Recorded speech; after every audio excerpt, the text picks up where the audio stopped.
고린도후서 3장 14절로 17절 우리 같은 목소리로 읽도록 하겠습니다. 같이 읽습니다. 그러나 너는 배우고 확신한 일에 거하라. 너는 네가 누구에게서 배운 것을 알며 또 어려서부터 성경을 알았나니 성경은 능히 너로 하여금 그리스도 예수 안에 있는 믿음으로 말미암아 구원에 이르는 지혜가 있게 하느니라. 모든 성경은 하나님의 감동으로 된 것으로 교훈과 책망과 바르게 함과 의로 교육하기에 유익하니 이는 하나님의 사람으로 온전하게 하며 모든 선한 일을 행할 능력을 갖추게 하려 함이라. 아멘.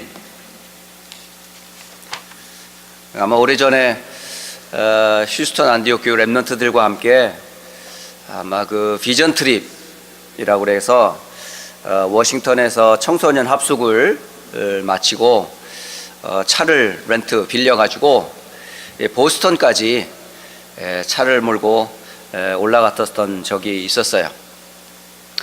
그때 아이들에게 보여주고 싶었던 것 중에 하나가 뭐냐면 아이비 리그 그쪽에 유명한 대학들 또 하버드나 MIT나 기타 예일대나 올라가면서 아주 유명한 대학들이 있었기 때문에 한 3명, 4명 아이들 데리고 쭉 올라가는데 처음에 우리가 부모님들의 기대 또 사역자인 저 자신이 가면서 기대했던 기대가 가면서 작아지기 시작하더라고요. 아이들이 큰 꿈을 가지고 아이비리그에서 세계복음화의 랩런트로 자라가기를 기대하는 이 부모님이 헌금하고 회비 모으고 교회에서 후원하고 목회자나 사역자들이 막 마음을 모아가지고 그렇게 막 투자한 만큼 애들은 그 후원을 받는 그 자신의 정체성도 잘 모른 채 차에만 앉으면 졸거나 그 모텔에 들어가면 게임하거나 심지어는 그 학교를 투어를 이렇게 쭉 하면서 정말 이렇게 마음이 좀 뭉클뭉클하면서 내가 여기에 세계복음화에 막 그런 비전을 가지고 품어야 될 그 자리에 벤치에 앉아가지고 그늘을 피해가지고 다리를 꼬고 앉아 있어요. 저는 보면서 2번 다시 안 와야 되겠다. 내가 이런 생고생 해가며 이것을 해나가야 되겠나 싶을 정도로 아이들은 잘 몰라요. 이게 어떤 발걸음인지 또 어떤 여정 속에 아이들이 꿈과 비전을 품어야 되는지 심지어는 거기 RUTC 보스턴 학사에 가서 거기에 공부하고 있는 하버드나 또 기타 유명한 대학에서 공부하는 선배들과 인턴십으로 또 만남을 갖게 되었는데 선배들이 휴스턴에서 비전 트립으로 랩런트들이 온다고 다 시간 약속 다 하고 자신의 스케줄을 정리해서 아이들 오기만을 이제 기다리며 이제 그 시간이 딱 됐어요. 이제 만났는데 애들은 하나같이 고개를 숙이고 땅을 쳐다보면서 묵상을 하기 시작하더라고요. 선배들이 질문해 볼래? 혹시 궁금한 거 있어? 하고 질문을 툭툭툭 질문을 하는데 아무도 질문하는 랩런트가 없어요. 제가 그래서 오면서 또 한 번 확인했어요. 2번 다시 오지 말아야 되겠다. 그러면서 나오는데 RUTC 학사에 그 선배가 하는 말이 목사님 애들이 너무 어려요. 아직 아이들이 꿈과 비전이 없어요. 질문하라고 할 때 질문 안 하는 거 보면서 아이들이 너무 이르다는 거예요. 그러면서 그날 주일 내 그 보스턴 RUTC에 지금은 임마누엘 교회로 이제 목사님을 모시고 교회가 되었지만은 그때는 장로님의 헌신으로 어느 빌딩에서 유학생들과 보스턴에 있는 학사의 학생들이 예배를 드리게 되었어요. 그때 오후에 저보고 잠시나마 메시지를 하라 그래서 제가 이 본문을 가지고 메시지를 한 적이 있어요. 배우고 확신한 일에 거하라. 오늘 확신, 우리 랩런트들과 우리 교사들과 메신저들과 우리 성도들이 확신해야 할 것들, 이 부분에 대해서 오늘 다시 한번 이 말씀을 좀 나의 것으로 굳게 붙잡는 시간 되시기를 주의 이름으로 축복합니다. 저는 디모데후서 3장 말씀을 대할 때마다 생각나는 또 다른 성경 두 성경이 항상 생각나요. 항상 생각나요. 3장을 딱 읽을 때마다 보여지는 두 현장, 그게 뭐냐면 예레미야 애가 4장 1절로 10절의 말씀입니다. 예레미야 4장 1절로 10절, 이 애가라고 하는 것은 탄식의 노래예요. 탄식. 이스라엘 백성들이 지금 하나님의 언약을 놓친 채 버려져 있어요. 그런 장면을 예레미야가 탄식하며 지은 글, 시가 있는데 그게 바로 예레미야 애가라는 글이에요. 거기에 이렇게 표현이 되어 있어요. 슬프다. 어찌 그리 금이 빛을 잃고 순금이 변질하였으며 성소의 돌들이 거리 어기마다 쏟아졌는고. 이게 이제 이스라엘의 현재 상태를 얘기해 주는 거예요. 금처럼 순금처럼 성소의 돌들이었던 이스라엘이 지금 황폐해가지고 무너져가지고 색깔이 변하고 변질되어지고 돌들이 무너져가지고 난장판이 되어 있는 그런 교회의 모습들, 그런 이스라엘의 모습을 보면서 지금 예레미야가 탄식하는 거예요.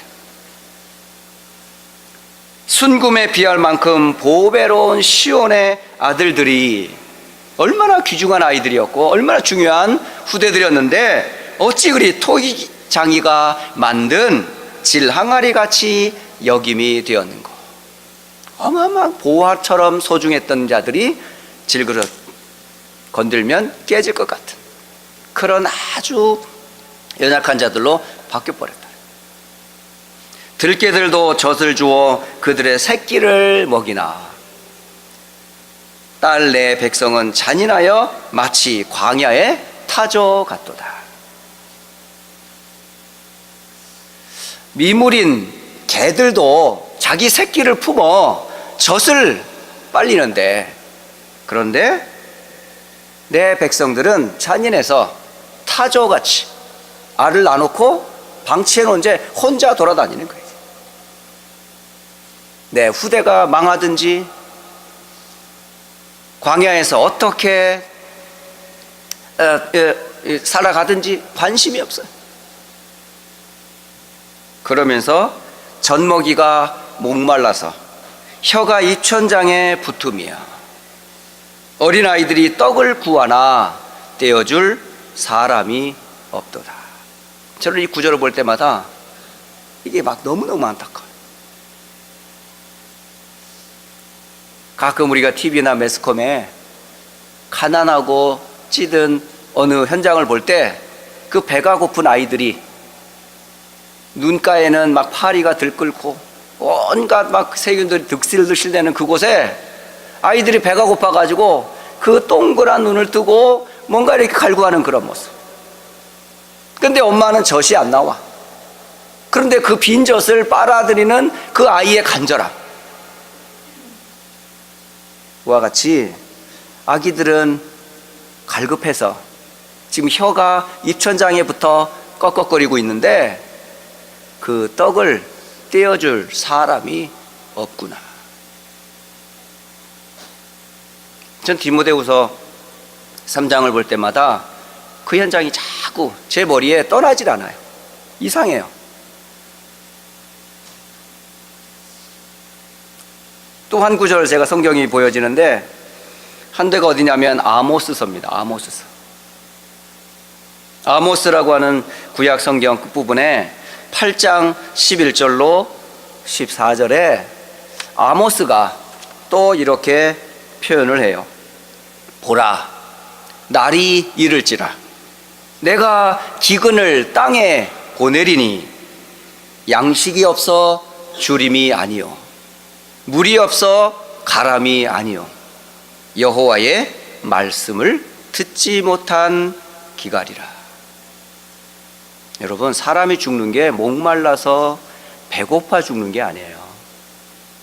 하나님의 말씀을 듣지 못해 죽는 거예요. 아모스서 8장 12절에는 사람이 이 바다에서 저 바다까지, 북쪽에서 동쪽까지 비틀거리며 여호와의 말씀을 구하려고 돌아다녀도 얻지 못하리니. 갈급한 거죠. 몰려다니는데 그 갈급함을 채워주는 말씀을 듣지 못하는 거라. 그날에 아름다운 처녀와 젊은 남자가 다 갈아여 쓰러지니라. 청춘 남녀들도 갈급해서 지금 다 쓰러지는 거예요. 이게 무슨 말씀이죠? 결국은 복음을 듣지 못한 현장, 교회가 복음을 말하지 않기 때문에 들어야 될 복음의 메시지를 전해주지 않는 사역자들 때문에 우리의 후대와 교회와 미래가 갈급해져서 이리 쓰러지고 저리 쓰러지고 길을 잃고 방황하면서도 아무도 그에 대해 관심 갖고 있지 않는 우리들의 모습을 설명해 주는 겁니다.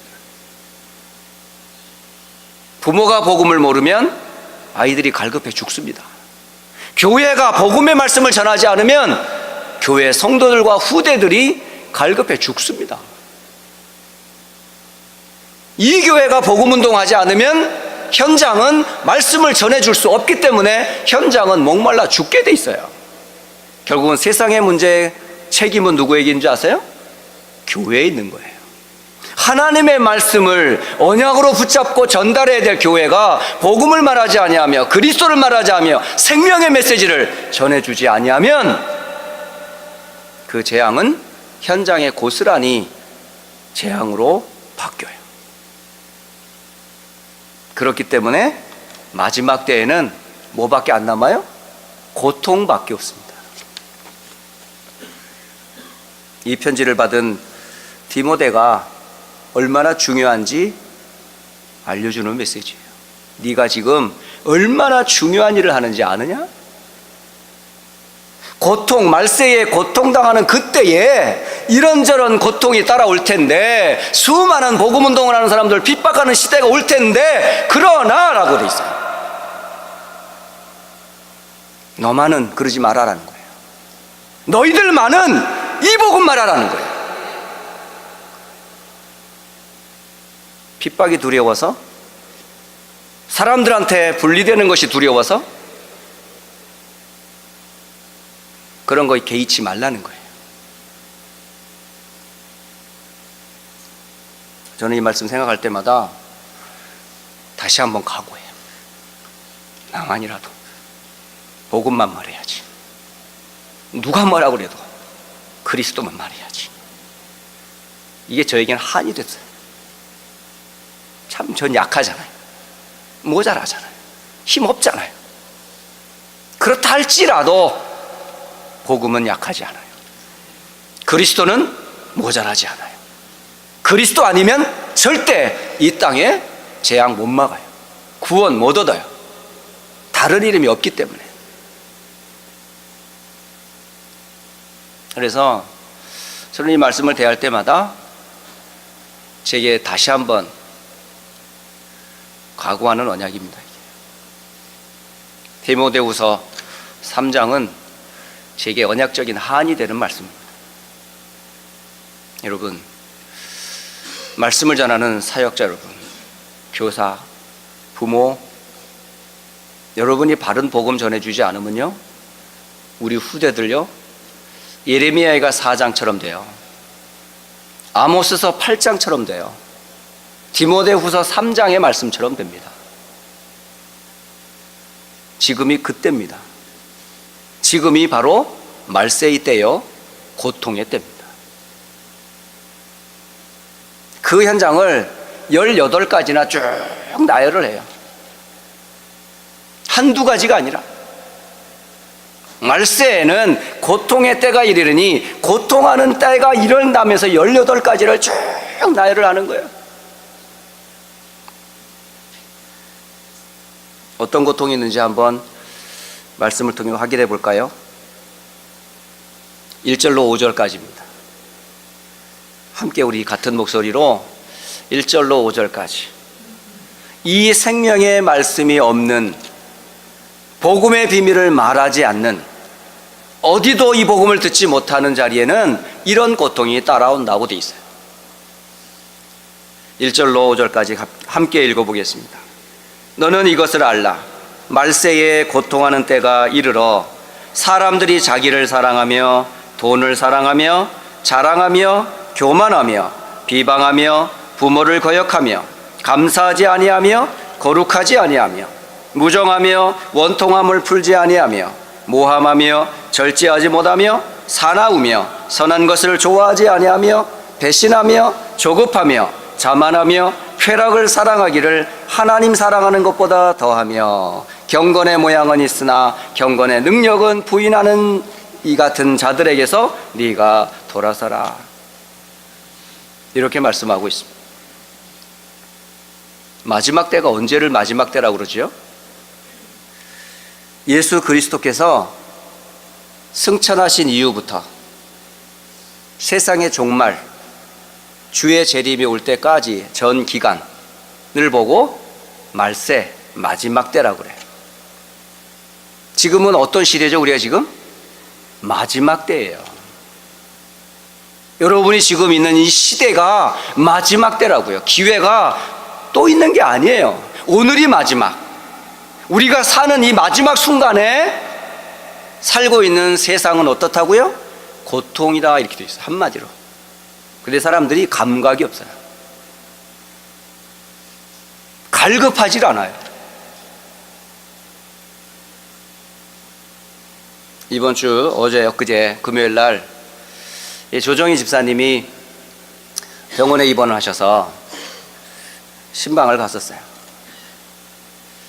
급히 목요일 날 오후에 갔다가 그때는 상태가 어떤지 잘 몰랐습니다.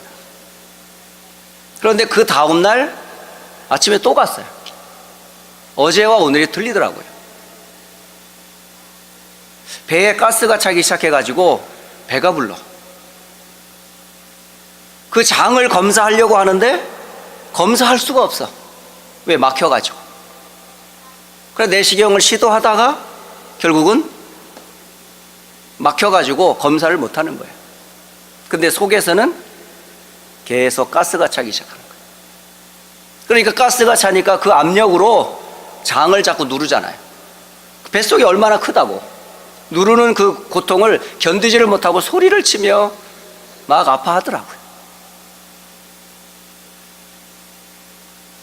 그런 통증을 느낄 수는 있잖아요. 그런데 우리가 죄의 고통은 감각이 없어요. 통증이 없어요, 여러분. 몰라요, 몰라. 하나님을 떠난 게 어떤 고통인지 모르고 있어요, 지금. 죄가 뭔지도 몰라요. 마귀가 역사하는데 그 역사의 배경이 사단의 역사인지도 몰라요, 지금. 영적으로 무감각한 이 시대가 돼버렸어요. 육신으로는 통증이 오면 아프다고 소리라도 칠 수 있지만 영적으로 죽은 자들은 감각이 없어서 하나님 말씀을 들어도 듣지 못하고 보아도 보지 못하고 깨닫지 못하는 시대가 됐어요. 이때를 보고 뭐라 하죠? 마지막 때라고 그러고 고통의 때인데 모르고 있어요, 지금. 이때에 사람들은 이 복음을 어떻게 할까요? 환영 안 합니다, 절대. 복음 전하는 사람, 복음 전하는 교회, 복음 전하는 전도자들을 세상은 결코 환영하지 않아요. 우리 후대들이 살아가는 세상은 마지막 때에, 이 고통의 때에 살아가야 될 렘넌트들이 복음에 대한 정체성, 분명한 자기의 신분과 권세를 확신하지 않아버리면 우리 후대들 똑같이 그런 흐름 속에 창세기 6장 하나님의 사람들이 사람의 딸들의 아름다움을 보고 세상을 쫓아가는 그런 시대가 돼버린다고요. 그래서 우리 후대들에게 복음이 얼마나 소중한지, 네가 그 복음 가진 렘넌트의 정체성이 무엇인지, 앞으로 네가 왜 살아야 되고 왜 공부해야 되는지 분명한 이유와 비전을 CBDIP라고 하는 언약 안에서 정리할 수 있도록 도와주셔야 돼요. 하나님이 주신 너에게 주신 언약이 뭐냐? 하나님이 너를 통해 이룰 비전, 하나님이 너에게 주신 꿈, 하나님이 이 언약을 가지고 무엇을 이미지하고 실천해야 될지 오늘의 삶, 전도자의 삶을 알려주지 않으면요, 우리 후대들이 어떻게 되는 줄 아세요? 복음을 대적합니다. 나중에 나 알아, 교회 다녀봤어, 나 예수님 알아, 그러면서 오히려 복음을 대적하는 시대가 온다고. 그 예로 여러분 디모데후서 3장 후반절에 보면 3장 6절로 8절 보면 이런 말씀이 있어요. 그들 중에 남의 집에 가만히 들어가 어리석은 여자를 유인하는 자들이 있으니 그 여자는 죄를 중이지고 여러 가지 욕심에 끌림 받아요 항상 배우나 끝내 진리의 지식에 이를 수 없느니라. 이때 한 사람, 두 사람을 예를 드는데 얀네와 얌브레가 모세를 대적한 것 같이 그들도 진리를 대적하니 이 사람들은 그 마음이 부패한 자요 믿음에 관하여는 버림받은 자들이라. 이렇게 되어 있습니다. 여러분, 얀네와 얌브레가 도대체 누굽니까? 여기 모세 시대의 사람이라고 기록이 되어 있어요. 성경 어디에도 나와 있지 않아요. 얀네와 얌브레라고 하는 이 두 사람이 모세 시대에 모세를 대적했던 사람이라 기록되어 있습니다. 조사를 해보니까 출애굽기 7장 11절에 보니까 바로도 현인들과 마술사들을 부르매 그 애굽 요술사들도 그들의 요술로 그와 같이 행하되, 이렇게 기록되어 있습니다. 그러니까 얀네와 얌브레는 말은 뭐냐면 바로가 움직이는 마술사 중에 우두머리에 해당되는 사람이에요. 그러니까 모세가 이스라엘 백성들을 출애굽하려고 하나님이 보내신 사자로 말씀을 전하는데 많은 기적과 이적을 행했거든요. 그런데 바로에게도 바로와 그 애굽을 장악하고 있는 누가 있었어요? 마술사들, 요술사들, 현인들이 그 주변에 가득해 있던 거예요. 그 중에 우두머리에 해당되는 사람이 누구였냐? 얀네와 얌브레라고 하는 사람이에요. 이 진리의 복음을 모세를 통해 바로와 애굽에 또 이스라엘에게 전하는데 그 반대편에 선 바로의 편에 선 얀네와 얌브레가 모세가 전한 그 복음을 대적해버리는 거죠. 그럼 이 얀네와 얌브레는 오늘날 누구를 말할까요? 복음을 대적하는 거짓 교사들을 말하는 거예요. 그리스도의 복음을 말하지 않는 거짓 사역자들이 바로 복음을 대적하는 사람들이란 말이에요.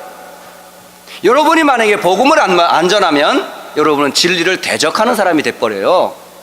오직 그리스도가 될 수밖에 없는 이유를 말하지 않으면 여러분은 대적자가 된단 말이죠. 그래서 다른 복음이 필요 없는 거예요. 다른 말을 할 필요가 없는 거예요.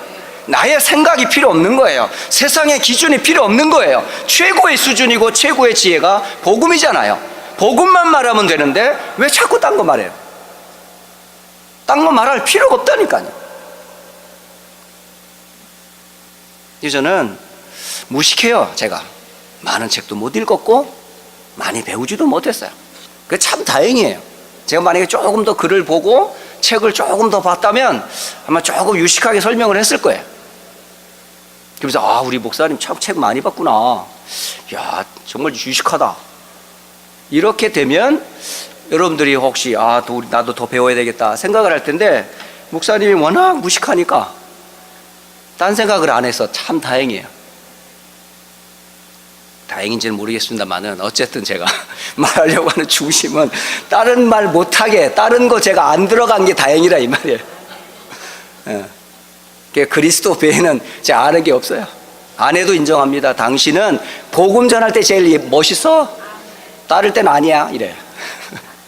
집에서도 제가 복음 외에는 딴 거 안 하려고 하는데 자꾸 옛날 것이 자꾸 올라오니까 당신은 교회에서 있을 때가 제일 멋있어, 이러더라고. 집에 오면 아니야, 이러더라고. 맞아요. 전 집에 가도 이렇게 형편없이 대접받아요. 그런데 그 중심에는 그래도 나는 복음만 가지고 살아야지 라는 게 제 중심입니다, 여러분. 그래서 마지막 때에 이 복음을 위하여 헌신했던 한 대표 사역자들이 있는데 그게 누구냐? 바울이었고 그 후배 바로 디모데가 오늘 디모데후서 3장이 증당하는 거예요. 얀네와 얀브르처럼 모세를 대적하고 진리를 대적한 사람이 아니라 복음 때문에 온갖 핍박을 감수하면서까지도 복음을 전했던 두 모델이 있는데 한 사람이 바로 바울이었고 또 다른 한 사람이 바로 디모데였었어요. 그렇다면 오늘날 바울이 전한 그 복음과 디모데가 붙잡고 에베소 교회에 전했던 그 복음을 우리 교회가 휘슬 안디옥 교회와 렘넌트들과 사역자들이 이 복음을 전해야 된다고 오늘 디모데후서는 말씀하고 있는 겁니다.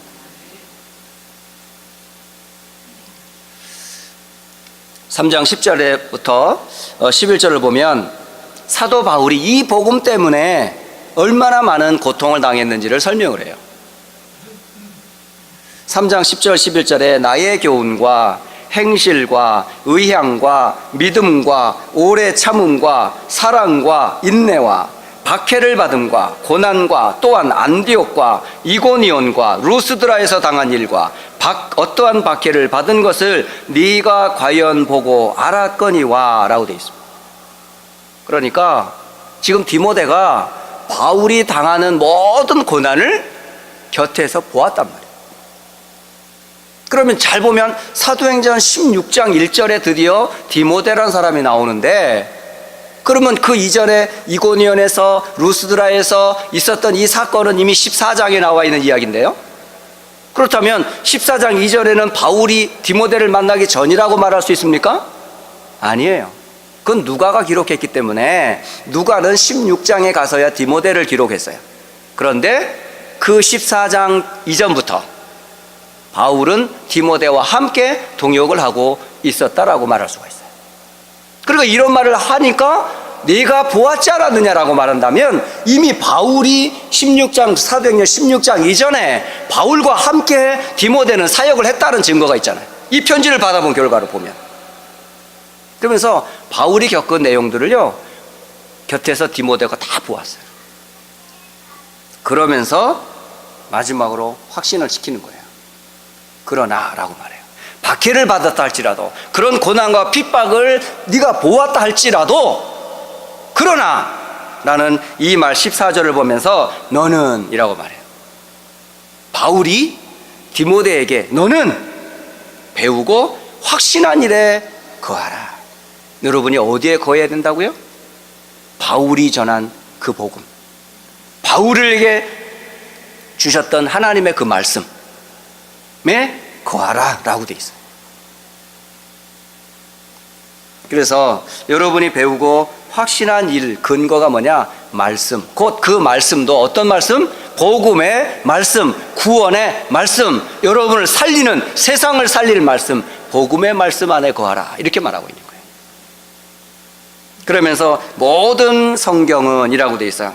여기서 이 모든 성경, 그때 당시에는 신약이 기록되어 있지 않은 시대였기 때문에 모든 성경은 바로 구약을 얘기하는 거예요. 그러니까 구약에 나타난 모든 성경의 복음은 무엇을 말씀하는 거예요? 하나님의 감동으로 된, 곧 성령께서 역사하셔서 기록해 하신 그 구약의 성경은 우리로 하여금 교훈을 하시고 우리로 하여금 책망을 하시고 바르게 하게 하시고 의로 교육하기에 유익한 말씀이다 라고 말합니다. 그러니까 우리 자녀를 뭘로 키우라는 거죠? 말씀으로 키우라는 거예요. 복음의 말씀, 이 말씀은 15절에 보면 어려서부터 성경을 알았나니 그 어머니와 그 외할머니, 그 가족들이 이 디모데에게 조상적부터 섬겨온 순전한 복음의 말씀을 어려서부터 아이에게 가르쳤단 말이죠. 그 안에서 자라난 렘넌트가 누구였다고요? 바로 디모데였다고요. 그 디모데가 바울을 만나서 복음을 더 확실하게 현장에서 확인을 하고 에베소 교회를 담당하면서 이 복음 운동을 지속했던 후대, 디모데에게 보낸 편지, 그게 디모데 후서입니다. 그러면서 이 말씀은 뭐라고요? 너로 하여금 그리스도 예수 안에 있는 믿음, 바로 믿음의 근거가 뭐라고요? 성경을 통해서 여러분은 그리스도를 발견하는 거예요. 하나님이 우리의 구원을 위하여 무엇을 주셨다? 그리스도를 주셨다. 창세기 3장 이래로 모든 인간은 창세기 3장, 6장, 11장이라고 하는 세상 성공의 목적을 두고 세상의 문화인 사단의 쫓아 영원히 멸망 저주 가운데 있는 이 땅에 하나님 주신 답은 그리스도라니까요. 그 그리스도를 통해 무엇을 주셨다? 믿음으로 말미암아 구원에 이르는 지혜가 있게 하느니라. 결국은 그 그리스도를 통해 우리에게 뭘 주시려고 하나님이 주신 거예요? 구원을 주시려고. 하나님이 예수님을 주신 이유는 우리로 하여금 그리스도를 힘입어 생명 얻고 구원 얻게 하기 위하여. 그래서 그 중요한 사역을 디모데에게 맡기고 그 사역을 오늘 우리 편지를 받아보는 우리 휴스턴 안디옥 교회 사역자들이 무엇을 전달하는 사람이라고요? 이 구원에 이르는 지혜의 복음인 그리스도를 말하는 영광스러운 직분으로 여러분이 메신저로 쓴 거예요. 자신에게도 속지 마세요. 또 지식이 없어도 괜찮아요. 말빨이 조금 딸려도 괜찮아요. 중심에 뭐만 있으면 된다? 저 목사님은, 저 장로님은, 저 권사님은, 저 선생님은 우리에게 그리스도만 말해주려고 하는 거야 라고 하는 게 전달되면 돼요. 괜찮습니다. 우리는 여러분 저 잘 알잖아요. 제가 그렇게 유식하지 않기 때문에. 그러나 제 중심이 뭔지 알잖아요. 여러분, 제가 여러분에게 뭘 자꾸 말하려고 하는지 여러분 아시잖아요. 그거 외에는 저는 말하지 않을 거예요. 그래서 결론적으로 이제 11월, 12월 이제 2달 남았습니다. 2018년이. 그러면서 중요한 대회가 있어요. 그게 뭐죠? 미주 랩넌트 대회 RCA, 그리고 남부지역에 랩넌트 대회인 SRC가 있어요. 이 랩넌트 운동의 중요한 의미와 여러분이 중요한 기도 제목을 붙잡고 좀 더 깊이 집중적으로 기도를 부탁하는 것을 기도 제목으로 드리고 결론을 맺도록 하겠습니다. 이 복음은 하나님의 살아있는 말씀이에요. 우리 랩넌트들에게, 우리 성도들에게, 우리 사역자들에게 이 말씀으로 우리는 뭐죠? 살았어요.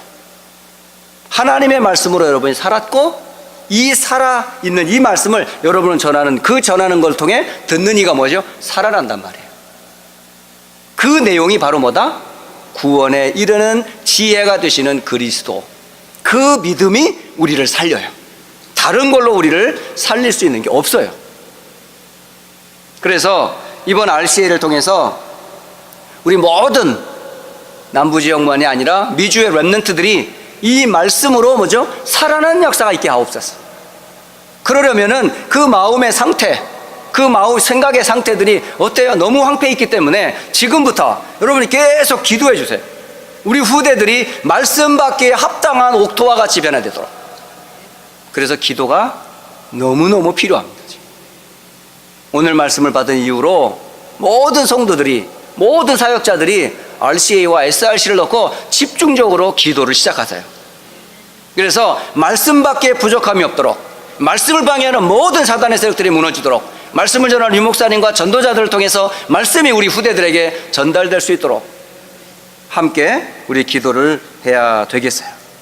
그래서 그 자리가 바로 하나님의 임재, 곧 하나님의 얼굴을 대하는 자리가 되고, 그곳에서 주의 도를 깨닫고 구원의 빛을 발하는 그 자리를 통해서 이 미주 지역의 랩넌트 운동을 통해 살아나는 역사가 일어나도록.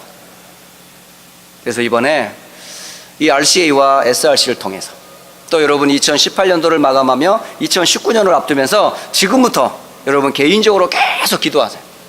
교회적으로도 기도하셔야 되고, 여러분 현장에서 랩넌트들이 이 말씀에 합당한 말씀 운동 시스템이 일어날 수 있도록 여러분 기도하시면서 디모데후서 3장의 언약들이 여러분 현장에도 그대로 성취되시기를 주 예수 그리스도 이름으로 축복합니다. 기도하겠습니다. 살아계신 하나님 아버지, 지금 이 시간 말씀하시고 말씀을 통해 우리에게 역사하시는 주여, 디모데에게 전달되었던 디모데후서와 그 디모데후서의 3장의 그 말씀을 통해서 다시 한번 그리스도 이외에는 다른 복음이 없음을, 또 우리의 사역자들과 제자들과 교사들을 통해 오직 그리스도의 복음만이 우리 후대들에게 전달해야 될 그 언약을 다시 한번 깨닫게 하시니 참 감사합니다. 휴스턴 안디옥 교회 모든 태영아 현장에서부터 목회자 이르기까지 오직 그리스도만 말하게 하시고, 이 언약 가지고 우리 후대들이 휴스턴을 살릴 뿐만 아니라 미국을 살리며 세계 237개국을 살리는 증인들 되게 하옵소서. 살아계신 우리 주 예수 그리스도의 이름으로 기도드립니다. 아멘.